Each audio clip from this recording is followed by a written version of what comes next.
تو یہ بات ہے. تو آگے پھر کیا ہے کہ رسول اللہ پھر بڑے بیمار تھے. یہ آخری سال کی بات ہے, چند ماہ پہلے ان کی ڈیتھ سے.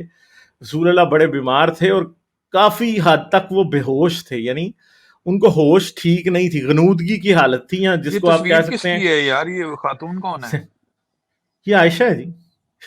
یار؟ آپ ایمان خراب کرنے آ جاتے ہیں. پچھلی سٹریم میں آپ نے وہ اتنی پیاری تصویر وہ لگائی ہوئی تھی, اب بندہ بنو امیہ کا ساتھ دے یا بنو قریش کا ساتھ دے. اب آپ بنا دیکھ لیں, لوگ آپ دونوں میں سے فائدہ کر لیں گے. آپ بنو ہاشم کا ساتھ دینے چاہتے ہیں کہ بنو امیہ کا؟ ویسے عائشہ تو بنو امیہ کی تو نہیں تھی. تقریباً تھی بھی نا, تھی ہاں بھی نہیں بھی تھی, صاحب تو ایک ہی ہے نا, لیکن مسئلہ پڑ جاتا ہے یار یہ تو. اچھا. تو چلے اب خیر, میں سوچتا ہوں آپ بات جاری رکھیں. حضرت عائشہ نے رسول اللہ کو ایک دوائی پلائی نا تاکہ وہ ٹھیک ہو جائیں. تو حضرت محمد جو تھے وہ تقریباً بے ہوش تھے اس ٹائم, ان کو صحیح ہوش نہیں تھا, سیمی کانشیس تھے. تو کیا ہوا جی, رسول اللہ کو جب ہوش آیا, رسول اللہ کو شک پڑا کہ وہ اس نے مجھے زہر پلا دیا تاکہ میں مر جاؤں اور اس کا باپ خلیفہ بن جائے. تو رسول اللہ نے کیا کیا, وہ دوائی جو تھی نا وہ پورے گھر میں جتنے لوگ تھے نا سب کو پلوائی. اور حضرت میمونہ جو رسول اللہ کی بیوی تھی وہ اس دن روزہ رکھ کے بیٹھی ہوئی تھی, رسول اللہ نے ان کا روزہ بھی توڑوا دیا اور وہ دوائی ان کو پلوا دی. ٹھیک ہے, تو وہ زہر تو نہیں تھا, وہ دوائی تھی. ٹھیک ہے, کسی کو کچھ بھی نہیں ہوا. تو رسول اللہ کے یہ حالات ہو گئے تھے آخر پہ کہ ان کو بندے بندے سے ان کا اعتبار اٹھ گیا تھا. عائشہ پہ وہ اعتبار نہیں کرتے تھے, ابو بکر پہ وہ اعتبار نہیں کرتے تھے, اوروں پہ بھی وہ اعتبار نہیں کرتے تھے. ٹھیک ہے, تو پھر کرتاس والا واقعہ ہو گیا. کرتاس والا واقعہ ہے کہ رسول اللہ بڑے بیمار تھے اور سارے صحابہ ان کو ملنے آئے ہوئے تھے. تو رسول اللہ نے کہا کہ مجھے ایک کاغذ اور پینسل لا دو تاکہ میں تمہیں ایک ایسی چیز لکھ دوں جس کی وجہ سے تم گمراہ ہونے سے بچ جاؤ گے. تو جی اب رسول اللہ نے تو یہ بات کہہ دی, مگر جو اسلامی ٹھیکیدار تھے جناب عمر بن خطاب صاحب, انہوں نے کہا جی رسول اللہ کی دماغی حالت ٹھیک نہیں ہے اور رسول اللہ ہذیان گوئی کر رہے ہیں, یعنی نان سینس باتیں کر رہے ہیں. ٹھیک ہے, تو اس لیے ہمیں کاغذ پینسل سے لکھوانے کی کوئی ضرورت نہیں ہے, بلکہ اللہ کی کتاب ہی ہمارے لیے کافی ہے. ٹھیک ہے, تو عمر نے یہ کہہ کے صحابیوں کے منہ بند کرا دیے. وہاں پہ صحابی لڑ پڑے بھی اس بات کے اوپر کہ عمر تو کون ہوتا ہے یہ کہنے والا, اور یہ سارے کے سارے جو ہے نا یہ سب کے سب جو آپس میں لڑ پڑے. رسول اللہ بڑے ان کو شور ان کو پسند نہیں آ رہا تھا, انہیں غصہ آیا اور انہوں نے اٹھا کے کہا سب کو کہ تم سارے یہاں سے دفع ہو جاؤ, اور سب وہاں سے چلے گئے. ٹھیک ہے, تو کرتاس کے واقعے کے وقت علی بھی موجود تھے. علی نے بھی قلم دوات نہیں دیا کہ رسول اللہ کو دے دیتے, وہ کچھ لکھ کے دے دیتے. ٹھیک ہے, تو اچھا, عاصم بھائی رسول اللہ کو لکھنا آتا تھا؟ رسول عمر اللہ کو کے بارے لکھنا میں آتا کیا تھا؟ خیال ہے, یہ عمر کی نہیں شکل کیسی بنی ہے؟ نہیں, لعنت پہ جو تسی, رسول اللہ کو لکھنا آتا تھا؟ اصل میں بہت سے لوگوں کا یہ خیال ہے کہ رسول اللہ کو شاید شروع میں لکھنا نہیں آتا تھا مگر آخر تک وہ لکھنا سیکھ چکے تھے. تو کن نے بہت سے سکھایا لوگ یہ سی کہتے انہوں نے؟ ہیں. اب مجھے نہیں پتا کس نے سکھایا تھا, ہو سکتا ہے جبرائیل ہی سکھایا جاتا ہو, کیا پتا. اچھا ٹھیک, یہاں پہ ہم طے کر لیتے ہیں کہ جی عمر نے نہیں دیا, بہت برا آدمی ہاں تھا, مان لیا. ہاں ہاں. عاصم بھائی آپ بار بار ڈراپ ہو رہے ہیں. نہیں میں نے ہلو, کہا امام علی تو وہیں پہ تھے نا, امام علی تو تھے ادھر بالکل. تو انہوں نے کیوں نہیں دیا؟ اب یہ اس کی آپ وضاحت کریں, ویسے امام علی نے کیوں نہیں دیا, سوچنے بس کی میں بات ہے نے نا. پچھلی ایک سٹریم میں بھی ہم نے شاید ہاں بات کی تھی مگر کہ ابھی یہ اس ٹاپک کے حوالے سے بھی وضاحت کر دیں نا, کیونکہ ضروری ہے یہ بھی. کس والے سے؟ اس ٹاپک کے حوالے سے علیحدہ سے وضاحت بھی کر دیں, کیونکہ پھر لوگ اس کو دیکھ لیں گے نا جا کے. ہاں وہ یہی تھا نا کہ دیکھیں, اگر تو رسول اللہ نے یہ کہا کہ جی مجھے کاغذ قلم پینسل دوات دے دو, تو ابو بکر کی یہ ترجیح توجیہ سمجھ میں آتی ہے, عمر کی یہ سمجھ میں آتی ہے کہ کہیں یہ علی کا نام نہ لکھ دے یا کہیں اپنی آل اولاد کا نام نہ لکھ دے. لیکن علی کی طرف سے یہ معاملہ سامنے آتا ہے کہ اس وقت تک وہ جو ہے غدیر خم والا واقعہ ہو چکا ہوا تھا. تو علی اس بارے میں تھا کہ یار میرے بارے میں تو اعلان ہو گیا ہوا ہے, تو اگلی تو خلافت جو ہے سیدھی سیدھی میرے ہاتھ میں, لیکن میں نے کاغذ پینسل قلم دوات دے دیا, تو اب یہ کسی اور کا نام نہ لکھ دے. تو علی جو تھا ہاں وہ دونوں ہی اس چیز کو ایڈوانٹیج کو یوز کر رہے تھے، ورنہ علی کو پینسل قلم مطلب شیعہ جو ہیں اس حدیث کو بہت زیادہ بڑھ چڑھ کر بیان کرتے ہیں نا. میرے خیال میں دوسرے نمبر پہ سب سے زیادہ بیان کی ہاں جانے ہاں، والی یہ حدیث یہی ہے ان شیعہ کی تو طرف سے. بہت ہی زیادہ، پہلے بہت ہی تو زیادہ غدیر حدیث خم میں، اور کرتاس دوسری کو. والی جو ہے وہ حدیث ہاں کرتاس ہے جس پہ عمر کو بھی اعلان تان کرتے ہیں اور ابو بکر پہ بھی کرتے ہیں، عائشہ پہ بھی کرتے ہیں، لیکن وہ علی کے کردار کو اس معاملے میں بالکل سائڈ پہ کر دیتے ہیں کہ جی علی نے کیوں نہیں دیتا. ہاں یہ بھی تو دسو نا. وہ یہی ہے کہ علی کو ڈر ہوگا کہ جی کسی اور کا نام نہ لکھ دیں، اور ان کو ڈر تھا کہ جی علی کا ایگزیکٹلی. نام نہ لکھ دیں. تو یہ لڑائی تو اس وقت ہی وہ جو ہے کیا کہتے ہیں ولی عہد کی یا سلطنت کی یا کی کہتے ہیں تاج کی لڑائی یا جو بھی آپ کہہ لیں، اس کی لڑائی تو شروع ہوگی ہوئی تھی رسول اللہ کی زندگی میں ہی. ہوں. اچھا کاغذ قلم پینسل تو بات کی بجائے رسول اللہ کچھ بول دیتے یار. ہاں بتا بھی سکتے تھے مگر کیوں نہیں بتایا، بتا دینا وہی نا، چاہیے تھا. پینسل ہاں تو بات قلم ایگزیکٹلی. لکھنے کی بجائے بندے مطلب اس میں آپ کی طاقت زیادہ استعمال ہوتی ہے. بندہ جتنا بھی بیمار ہو تھوڑا بہت بول دیتا ہے کہ یار میرے بات علی نو بلا لے ہو، یا میرے بات ابو بکر نو بلا لے ہو، یا لا نبی آبادی وہ والی جڑی حدیث ہے کہ میرے بعد کوئی نبی نہیں ہے، لیکن اگر کوئی نبی ہوتا تو عمر ہوتا، عمر کو بنا دیتے، کسی کو بنا دیتے. ہو سکتا ہے اپنی بیٹی کو بنا دیتے، بیوی کو بنا دیتے کہ جی عورت کی حکمرانی کا میں آج سے جو ہے نا وہ سلسلہ شروع کر رہا ہوں، تو آپ اس طرح سے کر دیتے. لیکن کیوں نہیں کیا؟ یا پھر یہ حدیث ہی ہے سارا واقعی جھوٹ ہے؟ یہ بھی تو ہو سکتا ہے نا. مجھے لگتا ہے حدیث کرتاس تو پکی شیعہ مائنڈ کے لوگوں نے ہو سکتا ہے کھڑی ہو، اور دوسری طرف سنی مائنڈ کے لوگوں نے وہ میرے بعد کوئی نبی ہوتا تو عمر ہوتا وہ والی کھڑی ہوگی. یہ حدیثیں ایک دوسرے کے مقابلے پہ پولیٹیکل پروپیگنڈا کے طور پہ گھڑتے رہے ہیں ہر وقت. نہیں تو آپ دیکھیں، آپ سورہ نون اگر آپ کے پاس ہے تو کھول لیں. سورہ نون جو سورہ ہے، نون، ایک سیکنڈ ٹھہریں ہاں پھر. نمبر کیا ہے اس کا؟ نمبر نہیں مجھے پتا، آپ صرف سورہ نون لکھیں گے تو آ جائے گی. نون والقلم، پتہ نہیں کہ یہ آگے اس طرح کر کے کچھ ہے. اصل میں اس کا نام کچھ اور ہے نا. نہیں سورہ نون ہی ہے اس کا نام.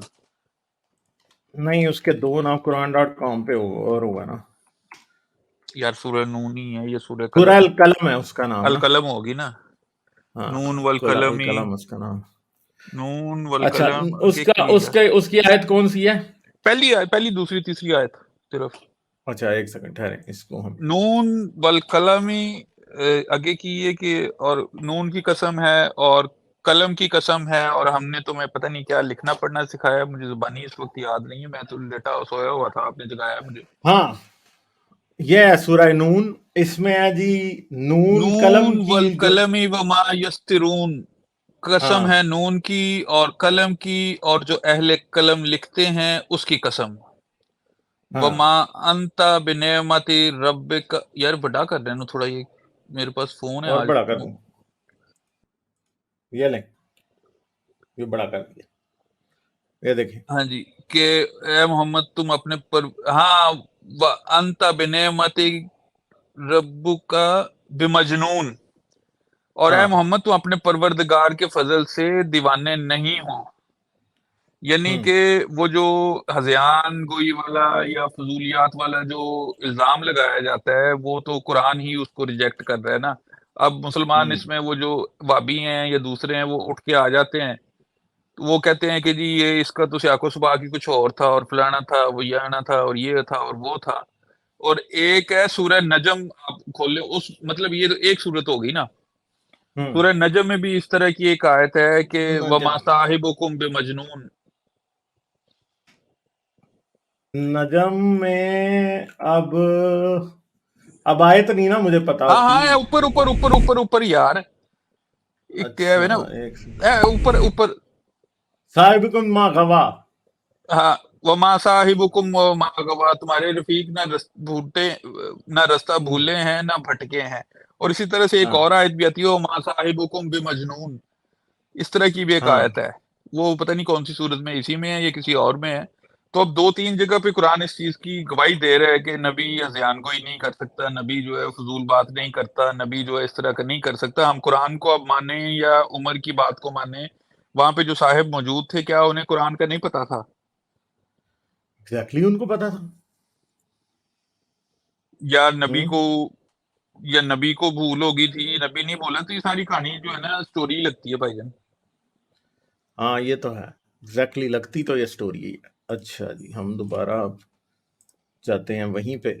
اچھا جی تو عمر جو دہشت گرد جسے شیعہ کہتے ہیں اس نے کیا کیا، اس نے رسول اللہ کو وصیت نہیں لکھنے دی، ورنہ رسول اللہ تو وصیت لکھوانا اپنی چاہ رہے تھے. تو بھائی لائک کرتے جاؤ ٹھیک ہے، اور وہ سورت سبسکرائب جو بھی میں کر کہہ رہا لو. تھا نا آپ کو، وہ سورت تھی سورہ تکویر، اس میں بھی ہے یہ والی آیت نا، وَمَا ہاں ہاں صَاحِبُكُم بِمَجْنُونٍ.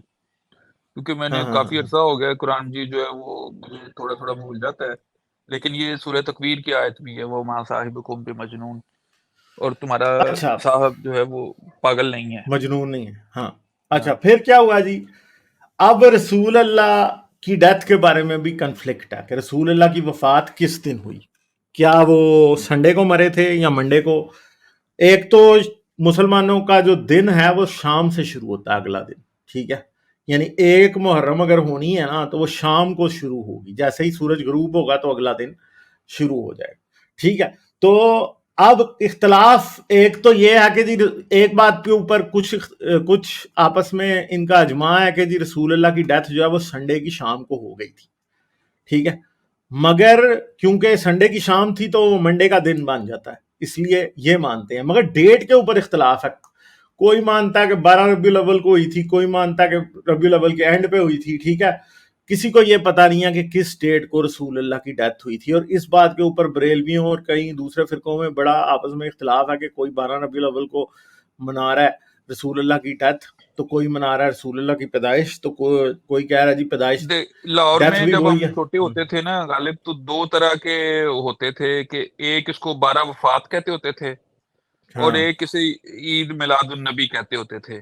اور جب ہم ہوں چھوٹے ہوتے تھے اس وقت ہم 12 وفات کا ہی وہ منایا کرتے تھے. وہ پہاڑیاں شاڑیاں، آپ کو پتہ ہے، پہاڑیاں شاڑیاں لگا کے آپ گلی چلی ہوں بند کر دیتے ہیں، وہاں پہ ریت پھینکتے، آپ عرب کے ریگستان کا سا ایک منظر بنا دیتے ہیں. جو بچوں کے پاس کھلونے شلونے ہوتے ہیں وہ کھجوریں شجوریں بنا کے اس میں گاڑیاں واڑیاں اونٹ شونٹ، بڑی خوبصورت قسم کی ایک وہ نا ایک تہوار ہوتا تھا. لیکن وہ جیسے جیسے بڑے ہوں ہوتے گئے اس کے ابھی بھی آپ اندرون شہر لاہور میں چلے جائیں تو 12 وفات ہی کہتے ہیں لوگ، اسے عید میلاد النبی نہیں کہتے. عید میلاد النبی بہت بعد میں ہمارے یہاں آیا ہے کہ جی یہ بیسیکلی تہوار عید میلاد النبی کا ہے، اور لیکن آپ اسے 12 وفات کیوں کہتے ہیں؟ تو اس کی وجہ یہی ہے کہ جی پتہ نہیں تھا کہ رسول اللہ جو ہے وہ 12 ربیع الاول کو پیدا ہوئے تھے یا فوت ہوئے تھے، یا 9 ربیع الاول تھے یا 12 کو پیدا ہوئے تھے 9 کو فوت ہوئے آصف تھے، بھائی اس آپ بارے میں. ڈراپ ہو گئے، ایک بار پھر واپس آئیں. ہوں ہاں جی ہاں اب جی ٹھیک ہے. ہاں کریں کریں کریں، ہاں ہاں ابھی آ رہی ہے آواز. میں نے یہی کہا کہ لوگوں کو اس بارے میں پتہ ہی نہیں ہے ابھی تک بھی کہ یہ 12 وفات تھی یا 12 ولادت تھی، یا 9 کو پیدا ہوئے تھے 12 کو فوت ہوئے تھے، 12 کو ہوں پیدا ہوئے تھے 9 کو فوت ہوئے تھے. اس بارے میں ابھی تک بھی جو ہے نا وہ کچھ کلیئرٹی نہیں ہے کسی کو. اور ہوں اتنی بڑی شخصیت جس کے بارے میں کہا جاتا ہے کہ جس وہ مطلب اس کی زندگی کا ایک ایک دن جو ہے وہ ڈاکیومنٹڈ ہے، لیکن اس کی نہ پیدائش والے دن کا صحیح پتہ ہے نہ اس کی وفات کے دن کا صحیح پتہ ہے. ایگزیکٹلی تو یہ ایک بہت بڑا مسئلہ ہے اور جھگڑے کی وجہ ہے مسلمانوں کے درمیان کہ بھائی کیا 12 ربیع الاول واقعی یوم پیدائش ہے یا یوم وفات ہے ٹھیک ہے. تو یہ چیز یہ ہے. پھر دوسری بات ہے کہ رسول اللہ کی وفات جب ہو گئی تو ان کے دفنانے کے بارے میں بھی کافی بڑا کنفلکٹ تھا صحابہ کے درمیان. صحابہ کچھ جو تھے وہ یہ کہہ رہے تھے کہ رسول اللہ کا جو منبر تھا مسجد نبوی میں اس کے پاس رسول اللہ کو دفنا دیا جائے. کچھ صحابی ایسے تھے جو کہہ رہے تھے کہ جی رسول اللہ کو دفنایا جائے جنت بقیع میں ٹھیک ہے. اور اس بات کے اوپر بھی جھگڑا پڑا ہوا تھا، مگر طبقات ابن سعد کے مطابق اور تبری کے مطابق رسول اللہ کو دفنایا گیا تقریباً 3 دن بعد ان کی وفات کے ٹھیک ہے.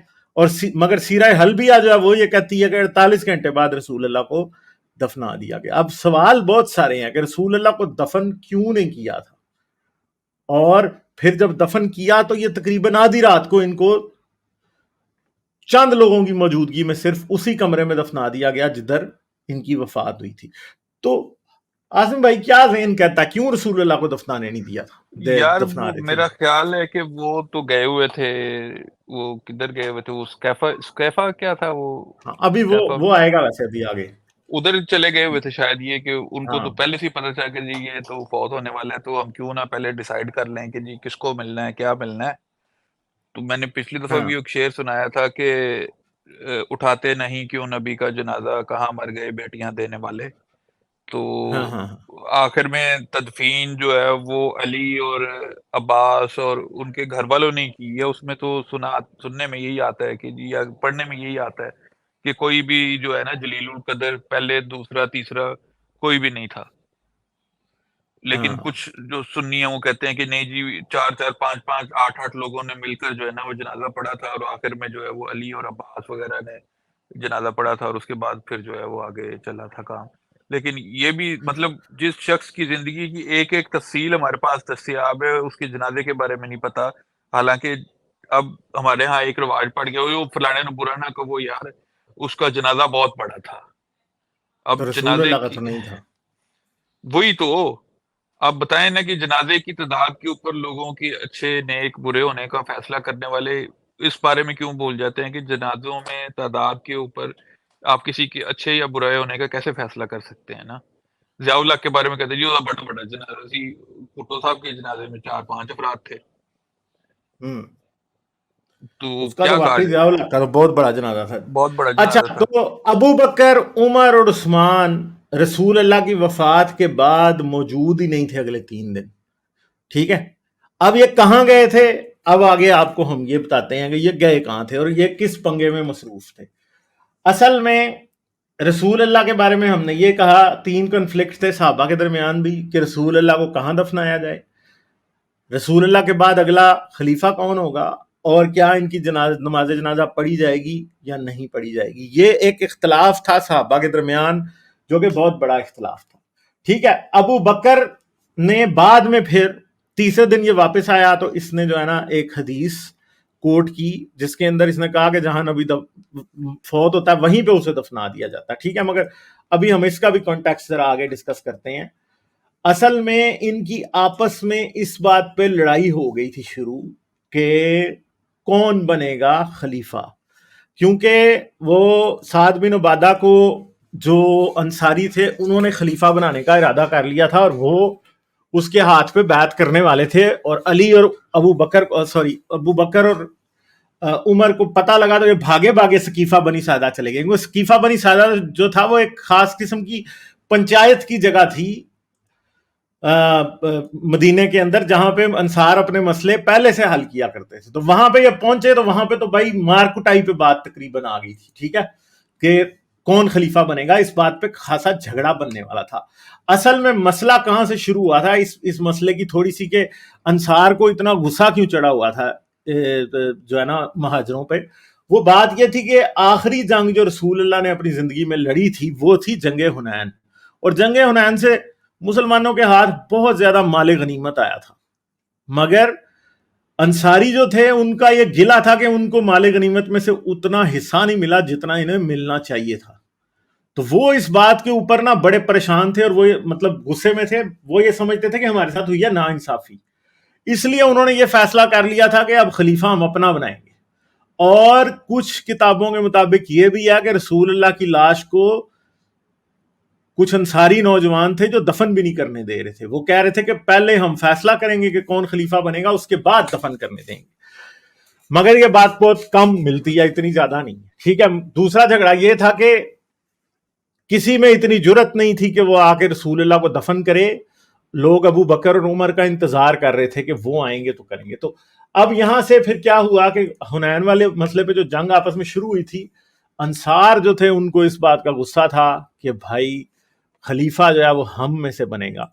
اور سقیفہ بنی ساعدہ میں نوبت یہاں تک پہنچی تھی کہ انصار وہاں پہ کٹھے ہو گئے تھے، انہوں نے خلیفہ بنانے کا ارادہ کر لیا تھا. پھر یہ بھاگے بھاگے وہاں پہ گئے. تو جب یہ وہاں پہنچے تو مسئلہ اتنا بڑھ چکا تھا کہ تقریباً تلواریں نکل آئی تھی. ٹھیک ہے، اور 3 دن اس بات پہ بحث ہوتی رہی. خلافت کا امیدوار ایک تو سعد بن عبادہ تھا، دوسرا جو تھا وہ ابو بکر تھا، اور میرے خیال ہے تیسرا بھی کوئی تھا، عاصم بھائی یا نہیں تھا؟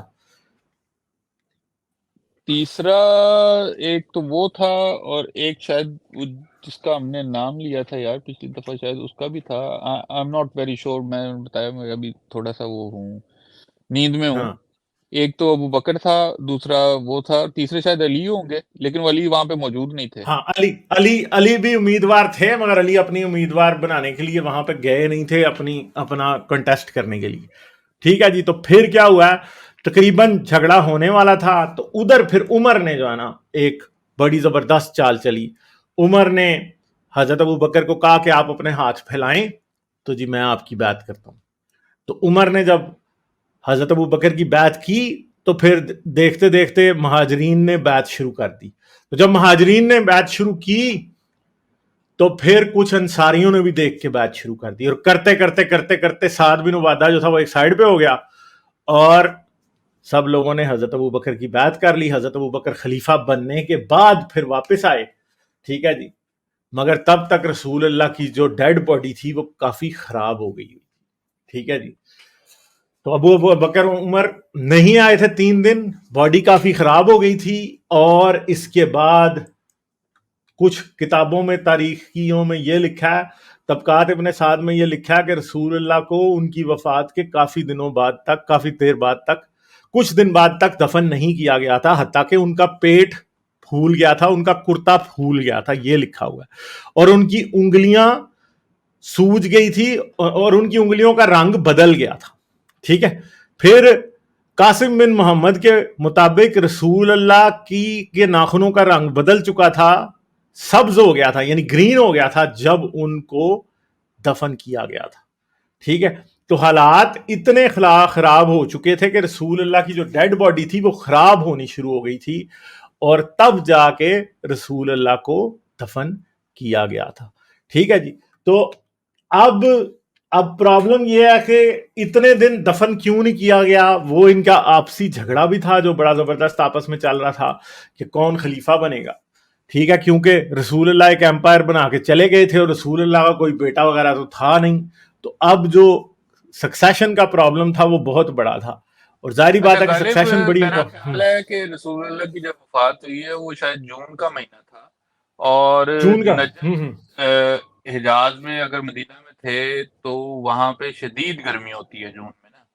مطلب اب ایگزیکٹلی. انڈیا پاکستان کے جون کے مہینے کو دیکھ لیں اور وہاں کے جون کے مہینے کو دیکھ لیں، وہاں پہ آپ کو جو ریئل فیل ہے وہ کوئی 10-20 ڈگری زیادہ ہوتی ہے. اگر آپ مڈل ایسٹ میں رہیں اسپیشلی اس کے آس پاس، تو آپ کو اندازہ ہوگا کہ وہاں پہ ڈیڈ باڈی اس وقت کوئی برف شرف بھی کوئی نہیں ہوتی تھی کہ جی برف شرف لے آ کر رکھ دو، پکھا لانا چلنا شروع کر دو، یا کچھ اس طرح جو ہمارے یہاں پاکستان میں ہوتا ہے، ہندوستان میں بھی ہوتا ہوگا کہ ڈیڈ باڈی کے آگے پیچھے وہ برف کی سیلیں رکھ کے اوپر سے پنکھا چلا دیتے ہیں کہ جی بڑی پھوپھی امریکہ تو آ رہی ہے فلانا. ہاں رسول اللہ کی تو کسی پھوپھی شپھی نے بھی نہیں آنا تھا، تو پتہ نہیں کس چیز کے انتظار میں تھے کہ کیوں. اور دوسری طرف ہمیں ایسی حدیثیں ملتی ہیں کہ جی جتنی جلدی ہو سکے میت کو دفن کرنا چاہیے، ہاں اس میں ہاں کسی جی. چیز کا انتظار نہیں کرنا چاہیے. تو یہاں پہ تو سٹوری ہی اور ہے نا. اب یہ مطلب سیرت النبی جو ہے وہ رسول اللہ کی حدیثوں سے وہ میل نہیں کھاتی ہے، ان کی وفات جو ہے وہ ان کی احادیث کے مطابق ان کا خیال نہیں رکھا گیا. تو اب رسول اللہ کی جو ڈیڈ باڈی ہے وہ خراب ہو چکی تھی. پیٹ پھولنا، آپ کو پتہ ہے پیٹ پھولنا بہت ہی غلط چیز ہوتی ہے. پیٹ پھٹ بھی جاتے ہیں لاشوں کے. ٹھیک ہے. ڈیڈ باڈی پیٹ پھٹ جاتے ہیں، جسے عام طور میں ہم لوگ کہتے ہیں نا کہ پیٹ میں پانی پڑا ہوا تھا. جس کی کڈنی فیل ہو یا کچھ لیور کے ایشوز ہوں، ان لوگوں کے پیٹ میں پانی ہوتا ہے اور وہ گیسز بننے کی وجہ سے وہ پھٹ بھی جاتے ہیں. ٹھیک ہے. اور بہت بڑا ایشو ہو جاتا ہے. کچھ ڈیڈ باڈیز ایسی ہوتی ہیں کہ جنہیں آج کے دور میں بھی اگر آپ کیا اسے کہتے ہیں، وہ جو سرد خانہ ہوتا ہے جسے کہتے ہیں، اب انگلش میں اسے کیا کہتے ہیں میرے ذہن سے نکل گیا. یار وہ جو ڈیڈ باڈیز جہاں پہ رکھی جاتی ہیں، ہاں، اگر آپ ادھر لے جائیں تو وہ بھی اسے رکھنے سے انکار کر دیتے ہیں. وہ کہتے ہیں کہ یہ ہاں ڈیڈ باڈی نہیں رکھی جا سکتی کیونکہ یہ خرابی پیدا کرے گی. ٹھیک ہے. تو اور پھر ناخنوں کا گرین ہو جانا، اس کا مطلب ہے کہ کافی زیادہ ڈھکے ہوا تھا. اور پھر ایک اور بات ہے، رسول اللہ کی بریل ہوا کیسے تھا. اب یہ بات یاد رکھیں، رسول اللہ کو نہلایا کیسے گیا تھا. اب یہ بھی ابو بکر نے ہی نیا کام کیا تھا. وہ مجھے یہ بتایا گیا ہے کہ میں لمبی بات نہیں کروں گا، ایسے خام خواہ میں لوگ کہیں گے خود جا کے لوگ پڑھ لیں جو سننے والے دیکھنے والے ہمارے کہ جی شیعہ جو ہے وہ ڈیڈ باڈی کو کیسے نہلاتے ہیں اور سنی کس طرح سے نہلاتے ہیں، تو ان دونوں میں ٹھیک ٹھاک قسم کا فرق ہے. اب بتائیں کہ انہیں جو ہے وہ غسل کس طرح سے دیا گیا تھا. تو غسل تو رسول اللہ کو ایسے دیا گیا تھا کہ ان کا کرتا بھی نہیں اتارا گیا تھا، کرتے کے اوپر سے ہی پانی بہا دیا گیا تھا اور غسل دے دیا گیا تھا. غسل بھی اسی جگہ دے دیا گیا تھا جس جگہ قبر بنائی گئی، اور وہیں پہ ان کو سیدھا سیدھا دفن کر دیا گیا. کہ بھی ابو بکر نے کہا کہ بھائی وہیں پہ دفن ہوں گے جہاں پہ ان کی ڈیتھ ہوئی ہے. اور اب ایک اور بھی بات ہو سکتی ہے کہ شاید ڈیڈ باڈی کے ساتھ کوئی پرابلم تو نہیں ہو گیا تھا جو رات کو چوری چھپے ایک دم بری کر دیا، اور کہیں ایسا ہی تو نہیں ہوا تھا کہ واقعی کہیں ڈیڈ باڈی کا پیٹ ہی نہ پھٹ گیا ہو. کیا پتا، ہمیں کیا پتا کہ کیا پرابلم ہو گیا تھا وہاں پہ. تو یہ ایک بڑی عجیب سی سچویشن ہے. پھر کئی کرسچن تو یہ بھی کہتے ہیں کہ رسول اللہ کو اس لیے نہیں دفنایا گیا تھا کہ رسول اللہ بھی کہہ گئے تھے کہ 3 دن بعد میں بھی زندہ ہو جاؤں گا. ٹھیک ہے، پر وہ کرسچنز کی باتیں ہیں. ٹھیک ہے، تو اب اس کو کیا کہیں، مگر ان کا تو بہت بڑا آپس میں کنفلکٹ تھا جس کی وجہ سے یہ لوگ رسول اللہ کو اتنی دیر بیری نہیں کر سکے. تو یہ اچھا، ایک کمنٹ میں ایک صاحب ہیں، ان کا نام ہے پتہ نہیں حسیب صاحب ہیں، وہ کہہ رہے ہیں کہ جی یہ کمینے لوگ جو ہے رسول اللہ کے بارے میں غلط قسم کی باتیں بیان کر رہے ہیں. نبی کوئی تم جیسا نہیں ہے جن کی باڈی خراب ہو، شرم ہوتی ہے. لعنتی شخص، مر جاؤ مر جاؤ مر جاؤ، تمہاری موت کتوں سے بھی بدتر ہوگی. ہم اس کے بارے میں کیا حسیب کہیں بھائی، اب؟ یہ ہم اپنے پاس سے نہیں کہہ رہے، یہ آپ کی ہی کتابوں میں حدیثوں میں لکھا ہوا ہے، تاریخ کی کتابوں میں لکھا ہوا ہے. ٹھیک ہے، یہ ہم اور نہیں کہہ رہے. ٹھیک ہے، پھر وہ جو ادن والی بات تو ٹھیک ہو گئی نا کہ نبی پہ ہاں زہر بھی اثر نہیں کرنا چاہیے. نبی کوئی ہم جیسا انسان تو نہیں ہوتا نا، وہ ہاں تو نبی پہ تو زہر بھی نہیں اثر کرنا چاہیے. تو یہ پھر زہر کا اثر کیسے ہو گیا بھائی جان؟ ہاں یا تو وہ یہ نبی بات تھے ہے. یا پھر ہم جیسے انسان تھے، یا پھر وہ نبی نہیں تھے اسی وجہ سے ہمارے جیسے انسان تھے. تو یہ مسئلہ ہے کہ رسول اللہ کی ڈیتھ ایسے ہوئی، ایسے نہلایا گیا، ایسے دفن کیا گیا، رات کے اندھیرے میں چوروں کی طرح دفن کر دیا گیا کسی کو. مطلب کیسی عجیب سی سچویشن ہوئی یہ ساری کی ساری. اور جب خلافت ابو بکر کے ہاتھ آ گئی تو پھر سب کچھ بھول بھال گیا اور بس ختم ہو گیا. بلکہ ابو بکر نے آ کے کہا کہ رسول اللہ مر چکے ہیں، اگر کسی کو محمد پہ ایمان ہے تو وہ محمد مر چکے ہیں. ٹھیک ہے، تو یہ سارا کچھ ہوا. ٹھیک ہے، لائک شیئر اور سبسکرائب کرنا مت بھولیں. اس کے ساتھ ساتھ آپ میرے چینل کو پیٹریون پر سپورٹ کر سکتے ہیں. پیٹریون کا لنک ویڈیو کی ڈسکرپشن میں ہے.